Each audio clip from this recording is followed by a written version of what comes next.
O livro da Divina Consolação da Bem-aventurada Angela de Foligno, trecho das páginas 71 a 75, trato 2 da doutrina evangélica exposta pela Bem-aventurada Ângela. Capítulo Como se pode saber que Deus entrou na alma. É necessário saber que, às vezes, Deus vem à alma sem que ela o tenha chamado, rezado ou invocado. Ele derrama na alma um fogo, um amor e uma doçura incomuns, nos quais ela encontra grande alegria e deleite. A alma crê que isto foi realizado pelo próprio Deus, que está presente, mas não há certeza absoluta. Logo, a alma percebe que Deus está em seu interior, porque, ainda que ela não possa contemplá-lo diretamente, sente, no entanto, que sua graça está presente. Nisso ela encontra imenso prazer. Contudo, ainda assim, essa percepção não é inteiramente segura. Mais tarde, a alma percebe que Deus se aproxima com palavras extremamente doces, que aumentam ainda mais sua alegria. Com muito júbilo, sente a presença de Deus dentro de si. Porém, mesmo nesse estado, permanecem algumas dúvidas, ainda que poucas. Pois a alma ainda não possui uma certeza perfeita, nem está assegurada de que Deus verdadeiramente habita dentro dela, porque tais conversas e sentimentos podem igualmente ser produzidos por outros espíritos. Por isso a alma permanece em dúvida, e parece-me que isso ocorre, ou por sua própria malícia e pecaminosidade, ou verdadeiramente pela vontade de Deus, que deseja que a alma não se sinta certa e segura. Mas, quando a alma sente a presença de Deus de forma mais profunda do que o habitual, então ela se certifica de que Ele está dentro dela. A alma sente isso, com uma compreensão tão maravilhosa e tão profunda, e com um amor tão grandioso e um fogo divino tão intenso que perde todo o amor por si mesma e pelo corpo. E ela fala, conhece e entende coisas das quais nunca ouviu de qualquer ser mortal. A alma entende com grande iluminação e com muita dificuldade consegue permanecer em silêncio. E se permanece em silêncio, falo por causa da abundância de seu zelo, para que não desagrade ao seu amado Deus ou cause ofensa, e também por sua humildade, pois não deseja falar de coisas tão elevadas, para que não atraia atenção para si mesma. Assim aconteceu várias vezes comigo, que, movida pelo meu ardente desejo de trabalhar pela salvação do próximo, falei de coisas pelas quais fui repreendida, e disseram-me, irmã, volte novamente às Escrituras Sagradas, pois elas não dizem assim, e por isso não a compreendemos. Por meio do sentimento que assegura à alma que Deus habita dentro dela, é-lhe dada uma disposição tão perfeita que tudo em si mesma se harmoniza completamente e, de fato, concorda plenamente com a alma. Em todos os aspectos, os membros do corpo estão em total conformidade com a alma, formando verdadeiramente uma única causa com ela. Nada se rebela contra a vontade da alma, mas tudo deseja perfeitamente as coisas que são de Deus, ainda que antes nunca as tivesse desejado de forma alguma.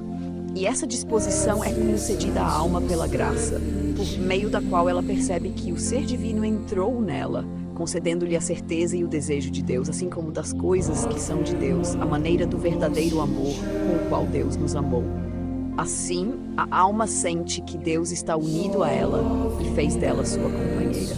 Além disso, quando Deus vem à alma, às vezes é permitido a ela contemplá-lo, e ela o contempla sem qualquer forma ou figura corpórea, com mais clareza do que um homem contempla outro.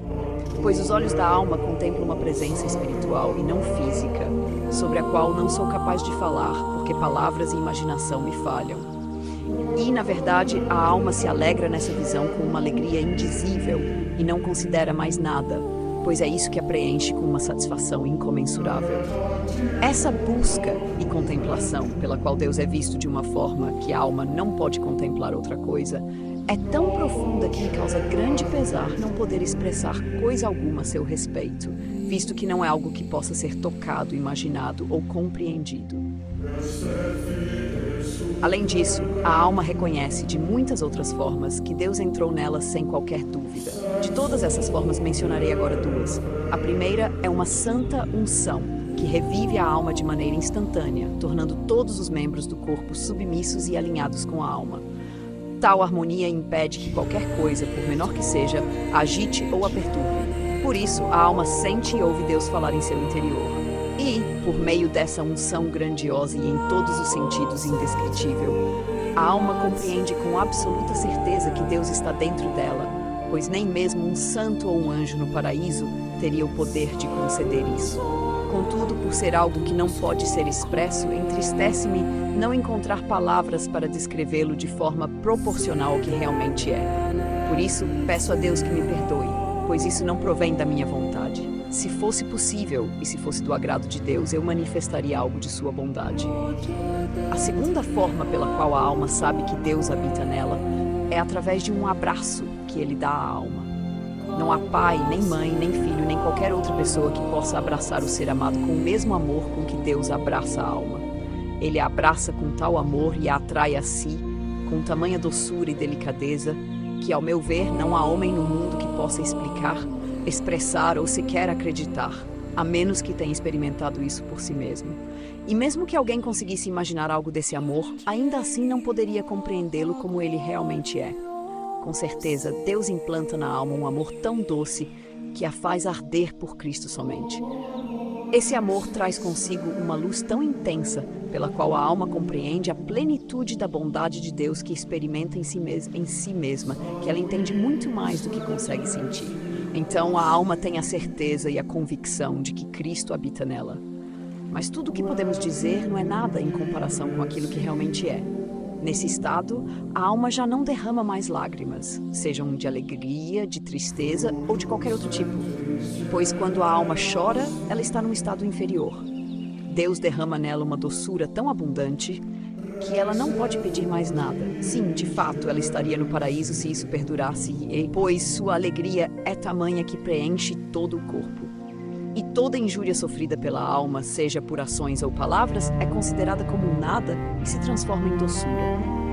Por causa dessa transformação em meu corpo, às vezes não conseguia esconder meu estado de meu companheiro ou das outras pessoas com quem convivia, pois havia momentos em que meu rosto ficava resplandecente e rosado, e meus olhos brilhavam como velas, e em outras ocasiões eu estava pálida como a morte, conforme as visões variavam.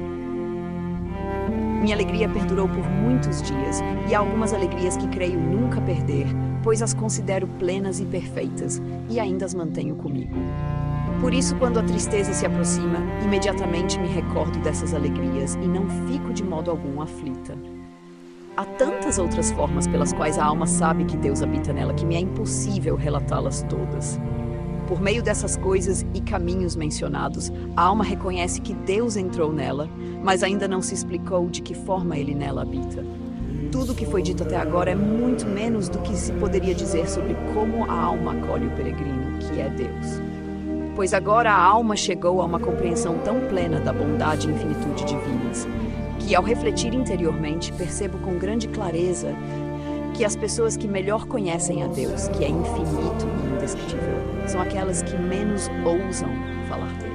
Isso porque tudo o que dizem ou podem dizer sobre Deus é como nada em comparação com o que ele realmente é. Por isso, se algum pregador tivesse um verdadeiro entendimento das coisas divinas, como às vezes os ouço declarar, não seriam capazes de falar delas, nem ousariam dizer nada sobre Deus, mas permaneceriam em silêncio, mudos diante de tal mistério. E porque Deus é infinitamente maior que a mente e todas as coisas, não podemos de forma alguma medi-lo, falar dele ou sequer concebê-lo. Sua bondade de tão perfeita não pode ser plenamente explicada. Notas explicativas, dadas e concisas. A graça preveniente. A ideia de que Deus vem à alma sem que ela o tenha chamado reflete o conceito de graça preveniente na teologia católica, que destaca a ação de Deus antecedendo qualquer esforço humano. Essa iniciativa divina revela o amor gratuito de Deus pela alma. Nota 2. Experiências místicas e transformações. Expressões como fogo, amor e doçura incomuns remetem às intensas experiências místicas descritas por santos, nas quais a alma é purificada e elevada à comunhão com Deus. Essa sensação transcende o natural, sendo caracterizada como uma fusão transformadora. Nota 3. A dúvida que surge mesmo em vivências profundas de Deus reflete um aspecto clássico da mística cristã. Ela permite o crescimento em humildade, reconhecendo que a certeza plena pertence a Deus e à fé. Nota 4. Comunicação interior com Deus. As palavras doces mencionadas referem-se à comunicação espiritual com Deus, uma experiência de conforto e consolação vivida no íntimo da alma, mais sentida do que ouvida fisicamente. Nota 5. Humildade no compartilhar revelações. A virtude da humildade destaca-se na relutância da alma em divulgar suas experiências divinas, temendo chamar atenção indevida para si ou desviar-se da vontade de Deus. Nota 6. Conformidade com as Escrituras. O conselho de retornar às Escrituras evidencia a importância de submeter experiências espirituais ao discernimento da doutrina da Igreja, ancorada na Palavra de Deus. Nota 7. União com Deus pela graça. A descrição de uma transformação completa, onde todas as faculdades da alma e do corpo se harmonizam com a vontade de Deus, reflete a doutrina da graça santificante, que conforma o ser humano à vontade divina. Nota 8. Visão espiritual de Deus. A percepção de Deus sem forma corpórea refere-se a uma visão espiritual direta, uma experiência que ultrapassa os sentidos e expressa o encontro com o Deus transcendente. Nota 9. Inefabilidade da experiência divina. A dificuldade em expressar a experiência mística reflete a inefabilidade da realidade divina.